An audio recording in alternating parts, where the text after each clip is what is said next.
Anatomy of physiology lecture number 8 अब हम लोग पढ़ने लगे हैं। हम लोग प्रीवियस लेक्चर में सारा कुछ पढ़ चुके थे। सेल के सेल कहते किसको हैं, उसकी कंपोजिशन क्या है, उसके अंदर क्या, उसके साइटोप्लाज्म वगैरह, साइटोसोल, ये सब कुछ पढ़ चुके थे। आज हम लोग पढ़ेंगे कंपोनेंट्स ऑफ सेल। ठीक है, पेज नंबर 34 पे आ जाओ। उसमें हम लोगों ने पढ़ना है कंपोनेंट्स ऑफ अ सेल, कि एक सेल के कंपोनेंट्स क्या है, एक सेल की कौन कौन सी चीजें होती हैं। ठीक है, सबसे पहले होता है प्लाज्मा मेम्ब्रेन और सेल मेम्ब्रेन। एक बार हम लोग वन बाय वन नेम पढ़ लेते हैं, फिर आगे इनकी डिटेल गिवन दी हुई है हर चीज की, तो हम लोग वो पढ़ लेंगे। फिर अभी फिलहाल नाम पढ़ लो कि क्या क्या सेल के अंदर होता है।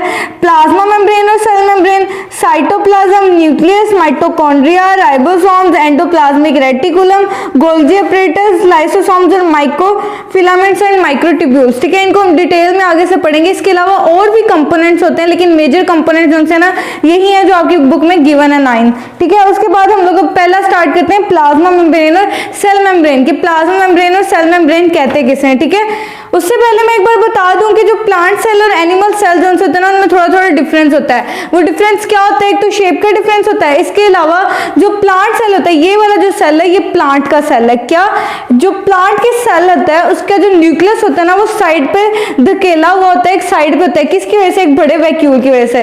प्लांट के सेल में दरमियान में वैक्यूल होता है, और ये वाला जो सेल है ये एनिमल का है। जो एनिमल के सेंटर में होगा वो एक बड़ा वाला न्यूक्लियस होगा, और जो प्लांट के सेंटर में होगा वो बड़ा वैक्यूल होगा। ठीक है, अब इसमें जो हमसे न्यूक्लियस होगा, लेकिन वो साइड पे धक्का दिया होगा, साइड पे लगा होगा। ठीक है, जो एनिमल सेल होगा उसके अंदर भी वैक्यूल होंगे, लेकिन वो बहुत छोटे छोटे होंगे। ठीक है, छोटे छोटे होंगे। इसके अलावा प्लांट्स और एनिमल के सेल में मेजर डिफरेंस क्या है कि जो प्लांट का सेल होता है ना, वो डबल मेम्ब्रेन वाला होता है, कि उसके अंदर दो मेम्ब्रेन होती हैं। जो आउटर मेम्ब्रेन होती है वो सेल वॉल होती है, और जो इनर वाली होती है, जो दूसरी अंदर वाली सेकंड वाली मेम्ब्रेन होती है, वो प्लाज्मा मेम्ब्रेन होती है, जिसको हम लोग पढ़ने लगे हैं। ठीक है, आप लोगों को पहला टॉपिक है। और जो एनिमल सेल होता है ना, एनिमल मतलब ह्यूमंस का भी, एनिमल्स का भी, इनका जो सेल होता है ना, वो सिर्फ और सिर्फ एक मेम्ब्रेन का बना हुआ होता है, जिसको हम लोग प्लाज्मा मेम्ब्रेन कहते हैं या सेल मेम्ब्रेन कहते हैं। ठीक है, दोनों का समझ आ गया ना, प्लांट और एनिमल सेल की। तो अब हम आगे जितनी भी डिस्कशन करेंगे वो हम एनिमल सेल के लिहाज से डिस्कशन करेंगे। सबसे पहले बात करते हैं प्लाज्मा मेम्ब्रेन और सेल मेम्ब्रेन की। पेज नंबर 34 पे लास्ट पे आप लोगों के लेक्चर स्टार्ट हो रहे हैं। ठीक है, रीड कर लेते हैं। It is the outer covering of cell, ये सेल की आउटर कवरिंग है। अगर एनिमल सेल की बात करें तो ये फर्स्ट आउटर कवरिंग है, अगर प्लांट सेल की बात करें तो ये सेकंड आउटर कवरिंग है। ठीक है, तो प्लाज्मा मेम्ब्रेन जिसका दूसरा नाम है सेल मेम्ब्रेन, वो क्या है, आउटर कवरिंग है, कवर करती है सेल को, उसको पूरा घेरती है। ठीक है, इट इज थिन, ये पतली होती है। ठीक है, सेल मेम्ब्रेन या प्लाज्मा मेम्ब्रेन जो हमारा आज का लेक्चर है वो थिन होती है, पतली होती है, इलास्टिक होती है, लचकदार। ठीक है, इलास्टिक होती है, ओनली 7.5 to 10 नैनोमीटर थिक। और कितनी थिक होती है, 7.5 से 10 नैनोमीटर। ठीक है, इतनी इसकी थिकनेस या थिननेस होती है। ठीक है, उसके अलावा the plasma membrane consist of 2 layers of phospholipids with some protein molecules embedded in them. अब प्लाज्मा मेम्ब्रेन की हम लोग कंपोजिशन देख लेते हैं, उसकी स्ट्रक्चर देख लेते हैं। प्लाज्मा मेम्ब्रेन की अगली नेक्स्ट पेज पे आप लोगों की डायग्राम बनी है, उसमें हम लोग देखते हैं कि जो प्लाज्मा मेम्ब्रेन है ना, वो 2 फॉस्फोलिपिड से बना, फॉस्फोलिपिड बाय लेयर है इसकी। ठीक है, फॉस्फोलिपिड की बाय लेयर है, मतलब फॉस्फेट और लिपिड से ये इसकी लेयर बनी हुई है, फॉस्फोलिपिड्स की लेयर। उसके अंदर प्रोटीन एम्बेडेड है, उसके अंदर प्रोटीन फैला हुआ है गुच्छे की तरह। ये जो प्रोटीन है ना, इसको हम लोग प्रोटीन कहेंगे। जो 2 लेयर्स के दरमियान, ये अपर लेयर है, ये वाली जितनी भी अपर लेयर है, ये नीचे वाली लेयर है, ये फॉस्फेट और लिपिड की बनी है, ये भी फॉस्फेट और लिपिड की बनी है। तो ये फॉस्फोलिपिड बाय लेयर के अंदर या दरमियान में सेंटर में प्रोटीन एम्बेडेड है, प्रोटीन घुसा हुआ है, गुच्छे की शक्ल में प्रोटीन डला हुआ है। ठीक है, कंपोज स्ट्रक्चर की भी आप लोगों को समझ आ गई है। It is compose entirely, almost entirely protein and lipid. ठीक है, ये मुकम्मल तौर पे प्रोटीन और लिपिड 2 चीजों का बना हुआ है। अगर हम प्लाज्मा मेम्ब्रेन की कंपोजिशन की बात करें तो हम लोगों को बस ये याद हो कि प्लाज्मा मेम्ब्रेन या सेल मेम्ब्रेन एक सेल की जो है सिर्फ 2 खास चीजों से बनी हुई होती है। सिर्फ 2 नहीं, और भी चीजें होती हैं, फॉस्फेट ग्रुप्स होते हैं, वो कार्बोहाइड्रेट्स होते हैं, लेकिन मेजर 2 चीजें जो प्लाज्मा मेम्ब्रेन बनाती हैं वो होती हैं लिपिड्स। लिपिड्स हम डिटेल में पीछे पढ़ चुके हैं सेकंड लास्ट लेक्चर में, लिपिड्स एंड प्रोटीन्स। ठीक है, इन 2 ये ज्यादा है प्लाज्मा मेम्ब्रेन के अंदर, ये 2 चीजें सबसे ज्यादा पाई जाती हैं। ठीक है, प्लाज्मा मेम्ब्रेन का एक बार फिर मैं इंट्रोडक्शन दे देती हूँ कि plasma membrane outer most covering, एक कवरिंग है सेल की। ठीक है, आउटर कवरिंग है, ये फॉस्फोलिपिड बाइलेयर की बनी होती है और इसके दरमियान में ये एम्बेडेड होते हैं प्रोटीन। ठीक है, ज्यादा सारे प्रोटीन एम्बेडेड होते हैं। उसके अलावा ये 7.5 से 10 नैनोमीटर इसकी थिननेस होती है या थिकनेस होती है। इसके अलावा ये खास तौर पर लिपिड्स और प्रोटीन के बने होते हैं। ठीक है, उसके बाद हम लोग आगे नेक्स्ट पेज पे आ जाओ। डायग्राम आप लोगों को साफ समझ आ रही है? अभी हमने इसके डायग्राम की ये बनाया था ना, तो मैं आप लोगों को ये बता दूं कि ये क्या है, ये हेड है, ये टेल है। अब जो ये फॉस्फोलिपिड है ना, कि ऊपर वाला लिपिड है, नीचे वाला फॉस्फेट ग्रुप है। ठीक है, अब जो इसका हेड है ना, वो डिसॉल्व इन वाटर है, पानी के अंदर डिसॉल्व हो जाता है, हाइड्रोफिलिक है, हाइड्रोफिलिक है, मतलब पानी के अंदर डिसॉल्व हो जाता है। लेकिन जो इसकी टेल है ना, वो हाइड्रोफोबिक है, कि मतलब पानी के अंदर डिसॉल्व नहीं होती है। होता है ना, कुछ लोगों को फोबिया होता है, ऊंचाई से फोबिया होता है, पानी से फोबिया होता है। ये वर्ड भी उसी से निकला कि हाइड्रो का मतलब वाटर, और फोबिया का मतलब डर, मतलब पानी से डरता है, पानी के अंदर डिसॉल्व नहीं होता है। कि मतलब जो सेल मेम्ब्रेन का, प्लाज्मा मेम्ब्रेन का टेल वाला, दरमियान वाला हिस्सा है जो टेल से बना हुआ है, वो उसमें पानी हल नहीं होता, और जो बाहर वाला प्लाज्मा मेम्ब्रेन का हिस्सा है और सबसे अंदर वाला हिस्सा है, वो हाइड्रोफिलिक है, मतलब वो पानी में डिसॉल्व हो जाता है। मेन मकसद बताने का, इस चीज को बताने का ये है कि जो प्लाज्मा मेम्ब्रेन जो हमारी बनी हुई है लिपिड, फॉस्फोलिपिड बाइलेयर से, जो उसका बाहर और सबसे अंदर वाला हिस्सा है, वो पानी के अंदर हल हो जाता है। लेकिन जो दरमियान वाली जितनी भी टेल्स हैं, वो हाइड्रोफोबिक हैं, मतलब वो पानी के अंदर हल नहीं होती हैं। उसके बाद अब हम लोग बात करते हैं फंक्शंस की, कि प्लाज्मा मेम्ब्रेन का सेल के अंदर क्या काम है। सबसे आउटर कवरिंग, कवर दे रहा है, प्रोटेक्ट कर रहा है, सेल के जितनी भी ऑर्गेनेल्स हैं उनको प्रोटेक्ट कर रहा है। इसके अलावा उसकी और क्या क्या फंक्शन है? हम मिलियन ऑफ ट्रिलियन सेल्स पर बने हुए हैं। हर सेल की एक सेल वॉल है, हर सेल की एक सेल मेम्ब्रेन है। सेल वॉल जो होती है वो प्लांट्स के अंदर होती है। ठीक है, अब हर एनिमल सेल की एक सेल वॉल है। उस सेल वॉल का काम क्या है कि हर सेल के अंदर एक सेल मेम्ब्रेन क्यों बनाई गई है? It protects the cell organelles. पहला फंक्शन क्या है कि ये प्रोटेक्ट करता है सेल ऑर्गेनेल्स को। पहला फंक्शन इसका ये है कि ये सेल ऑर्गेनेल्स, उसके अंदर जो सेल के अंदर जितनी भी आगे हम लोग ऑर्गेनेल्स पढ़ेंगे, endoplasmic reticulum, lysosomes, ribosomes, mitochondria, सारी जितनी भी हम लोग ऑर्गेनेल्स पढ़ेंगे ना, तो वो जो सेल मेम्ब्रेन है वो उनको प्रोटेक्ट करती है। ठीक है, सेल मेम्ब्रेन अंदर ये ऑर्गेनेल्स है ना, तो ये सेल मेम्ब्रेन उसको प्रोटेक्ट कर रही है, उसको एक शेप दे रही है, एक सेल को एक कवरिंग दे रही है। ठीक है, it provide the passage of the water soluble substances. पानी में हॉल होने वाले सब्सटेंसेस को एक पैसेज देती है, एक रास्ता देती है। सेल की सबसे बाहर वाली कवरिंग है, तो ऑब्वियसली सेल से अंदर बाहर जाने वाली चीजें खास तौर पे कहाँ से होके जाएंगी? वो इस मेम्ब्रेन से होके ही जाएंगे। अगर सेल में से किसी चीज में बाहर जाना है तो वो सेल में से होके जाएगा, सबसे बाहर वाली चीज से होके जाएगा। और किसी ने अंदर आना है तो वो इस मेम्ब्रेन से इजाजत लेके अंदर आएगा ना। तो इसी तरह ये पानी में हल होने वाले सब्सटेंसेस को अंदर आने देता है, उनको रास्ता देता है। These act as, थर्ड वाला फंक्शन पढ़ लो, these act as transported by attaching of the cell membrane proteins। जो हमने मेम्ब्रेन की प्रोटीन्स पढ़ी थी ना, वो जो जिन्होंने अंदर आना हो या जिन्होंने बाहर जाना, वो प्रोटीन के साथ अटैच होते हैं और फिर वो अंदर बाहर चले जाते हैं। ठीक है, बेसिकली असल में जो प्लाज्मा मेम्ब्रेन या सेल मेम्ब्रेन है वो सिलेक्टिवली परमिएबल मेम्ब्रेन है या सिलेक्टिव परमिएबल मेम्ब्रेन है, कि मतलब वो कुछ चीजों को जाने की इजाजत देती है और कुछ चीजों को जाने की इजाजत नहीं देती है। सिर्फ ट्रांसपोर्ट एक सिलेक्टिव है, चुनी हुई चीजों को जाने आने देती है और चुनी हुई चीजों को आने जाने नहीं देती है। ठीक है, खास मेम्ब्रेन है, हर किसी को अंदर बाहर नहीं आने देती है। इट परमिट्स, ये सिर्फ और सिर्फ अलाउ करती है the passage of ions and molecules outside the cell. ये सेल को आयंस और मॉलिक्यूल्स को बाहर जाने देती है। जबकि अगर हम देखें ना, ये प्रोटीन दूसरी चीजों को और भी मिसालें हैं, उनको बाहर नहीं जाने देती है।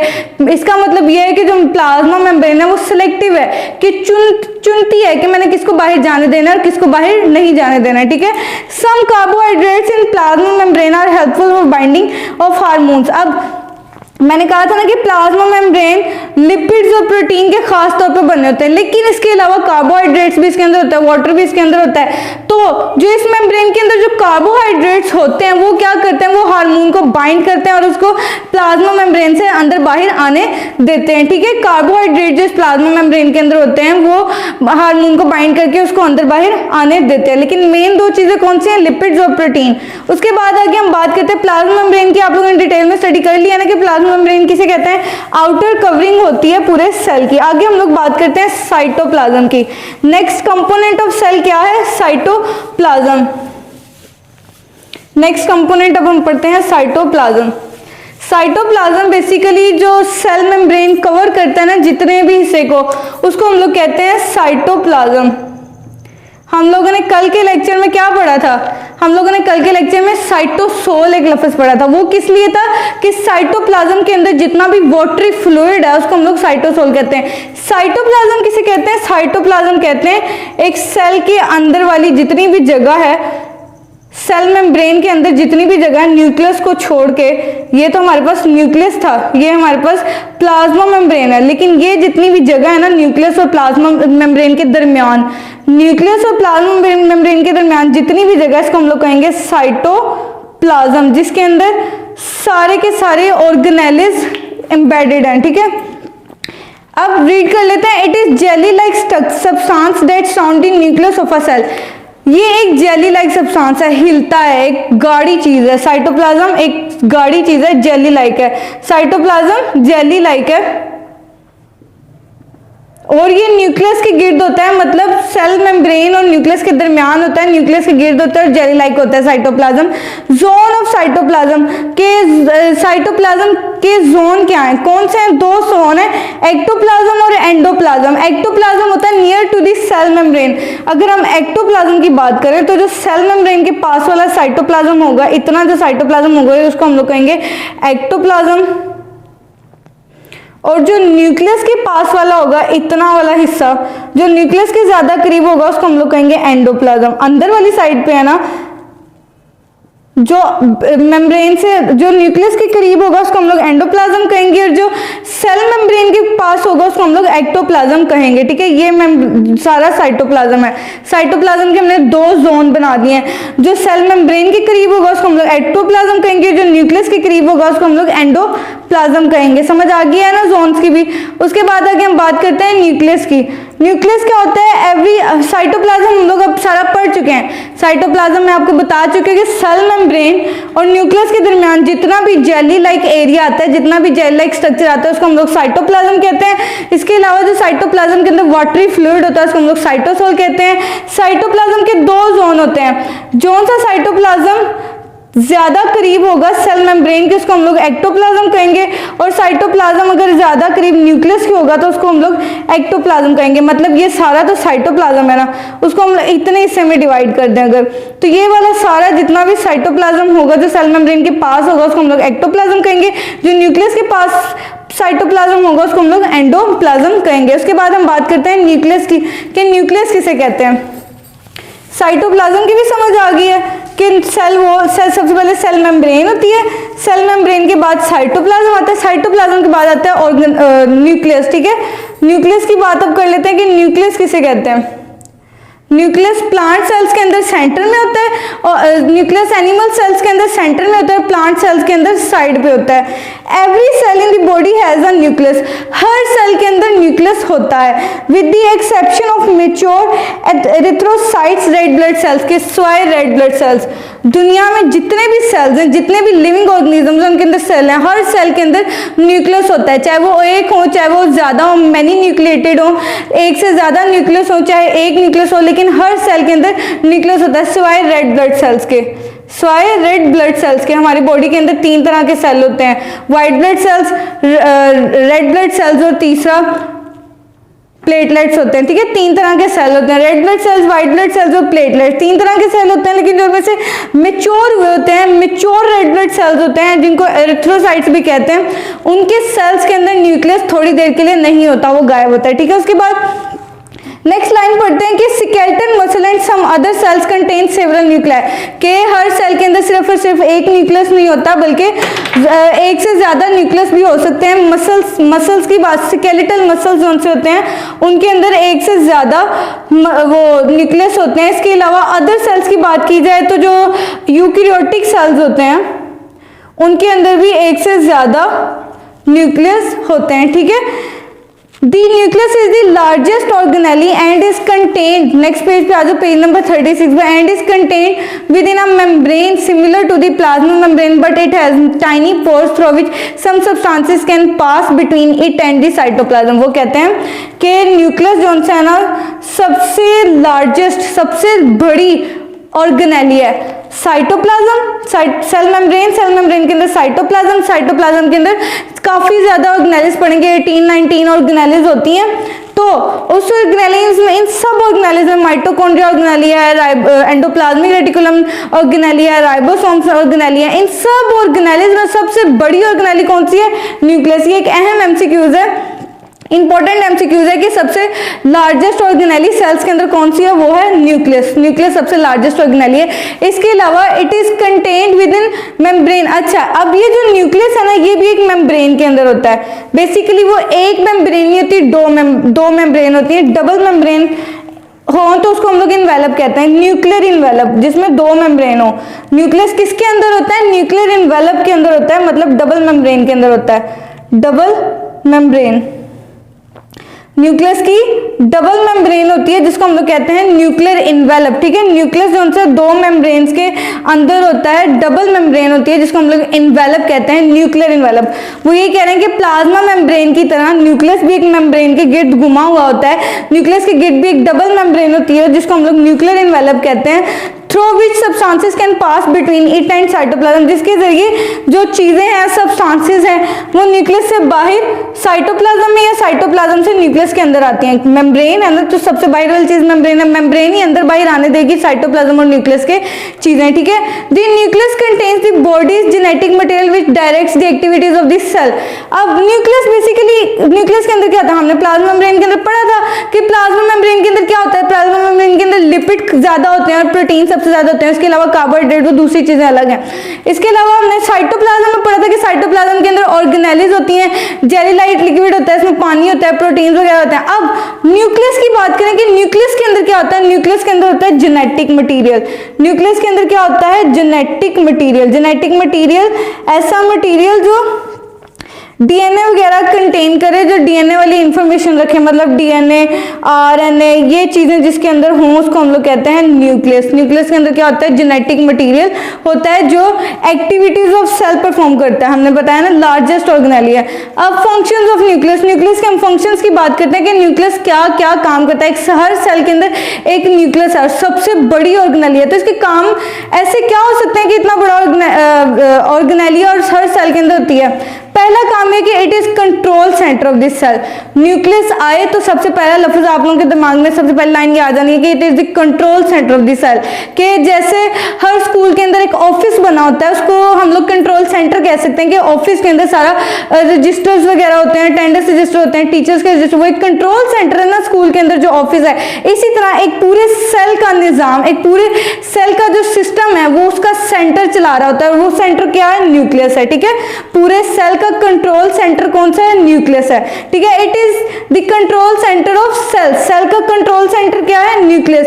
कि सारे काम, सारी सेल की एक्टिविटीज जो है वो न्यूक्लियस कंट्रोल कर रहा है। सेकेंड एक्शन है, it controls the protein synthesis by messenger RNA. मैंने बताया था कि जो न्यूक्लियस है उसके अंदर आरएनए, डीएनए ऐसी चीजें होती हैं, क्रोमोसोम्स होते हैं, तो ये कंट्रोल करता है प्रोटीन सिंथेसिस। प्रोटीन बनाता नहीं है, सिंथेसाइज नहीं करता प्रोटीन, वो राइबोसोम करते हैं, ठीक है।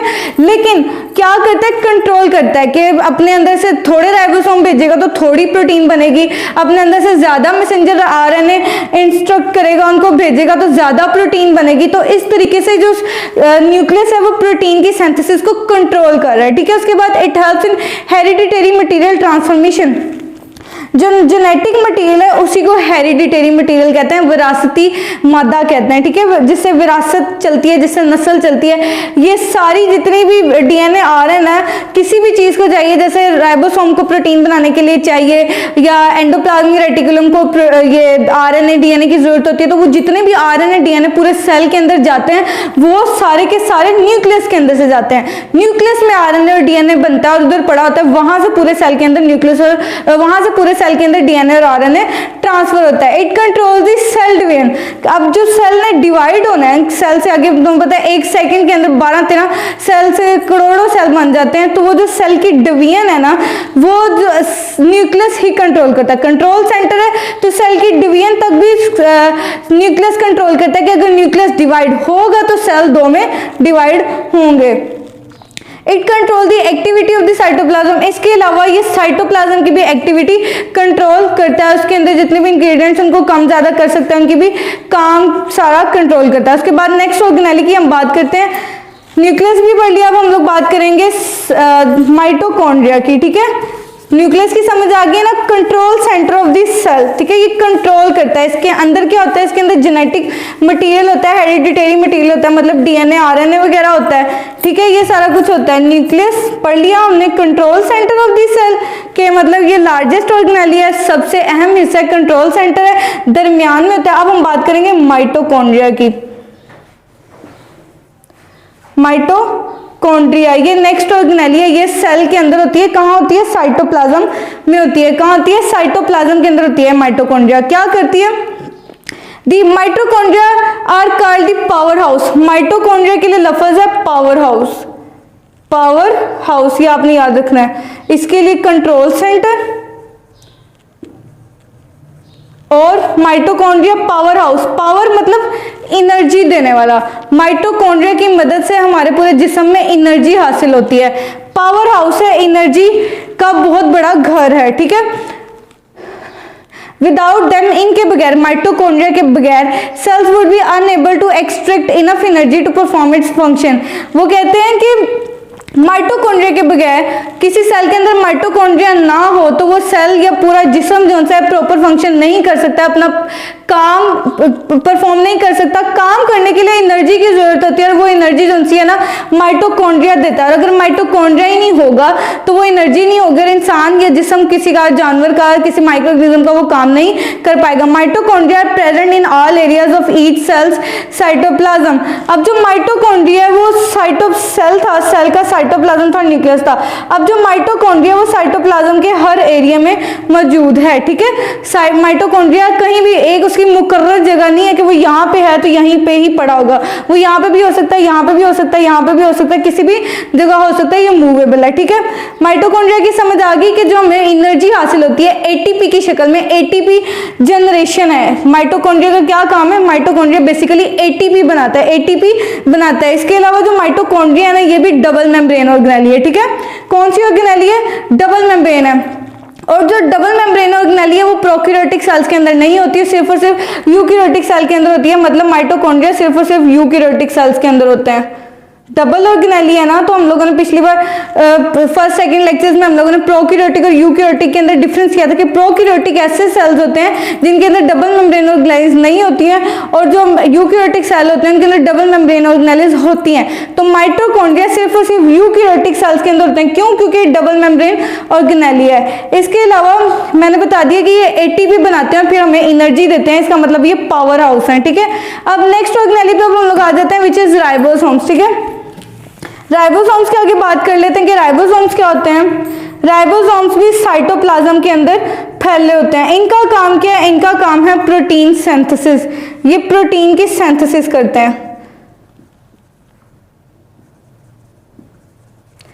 न्यूक्लियस का क्या काम था? वो प्रोटीन बनाने की इंस्ट्रक्शन देते हैं, प्रोटीन की सिंथेसिस को कंट्रोल करते हैं। प्रोटीन बनाता कौन है? प्रोटीन की सिंथेसिस करता कौन है? वो राइबोसोम्स करता है। एक बार हम रीड कर लेते हैं। These are tiny granules composed of RNA and protein. जो राइबोसोम्स हैं वो आरएनए और प्रोटीन के बने हुए होते हैं। किसके? आरएनए खुद भी प्रोटीन के बने हुए होते हैं और काम क्या होता है? इनका काम भी प्रोटीन बनाना होता है, ठीक है। टाइनी ग्रेन्यूल्स होते हैं, माइन्यूट छोटे छोटे से पार्टिकल्स होते हैं सर्कल में, ठीक है। जो राइबोसोम्स होते हैं टाइनी पार्टिकल्स होते हैं, ये टाइनी ग्रेन्यूल्स होते हैं, माइन्यूट पार्टिकल्स होते हैं। दे सिंथेसाइज प्रोटीन, वो प्रोटीन बनाते हैं किससे? Amino acid using RNA as a template. वो आरएनए को यूज करके प्रोटीन बनाते हैं, अमाइनो एसिड से प्रोटीन बनाते हैं। आरएनए कहाँ से आता है? मैसेंजर आरएनए कहाँ से आता है? न्यूक्लियस से आता है। न्यूक्लियस मैसेंजर आरएनए को भेजता है, इंस्ट्रक्ट करता है, वो राइबोसोम के पास आता है और फिर वो अमाइनो एसिड के साथ मिलता है और फिर प्रोटीन बना देता है। इस तरह ये सारा होता है। राइबोसोम प्रोटीन बनाता है। Ribosomes are also found on the outer surface of rough endoplasmic reticulum. अब जो राइबोसोम है कहाँ पाए जाते हैं? राइबोसोम एक तो साइटोप्लाज्म के अंदर पाए जाते हैं और दूसरा रफ एंडोप्लाज्मिक रेटिकुलम के ऊपर पाए जाते हैं। हम लोग पढ़ेंगे कि एंडोप्लाज्मिक रेटिकुलम दो तरह का होता है, स्मूथ और रफ। जो रफ एंडोप्लाज्मिक रेटिकुलम होता है उसके ऊपर राइबोसोम मौजूद होता है, दो जगह पे होता है। एक तो साइटोप्लाज्म के अंदर फ्लोट कर रहा होता है, उसके अंदर तैर रहा होता है, उसके अंदर फिर रहा होता है। राइबोसोम्स कहाँ होते हैं? साइटोप्लाज्म के अंदर फ्लोट कर रहे होते हैं या फिर रफ एंडोप्लाज्मिक के ऊपर गिर होते हैं। इसके बाद हम लोग नेक्स्ट लेक्चर आगे हम लोग endoplasmic reticulum, Golgi apparatus, microtubules वगैरह सारे डिटेल में पढ़ेंगे। अभी तक के लिए इतना ही। समझ ना आई हो तो फीडबैक जरूर दीजिएगा। अल्लाह हाफिज।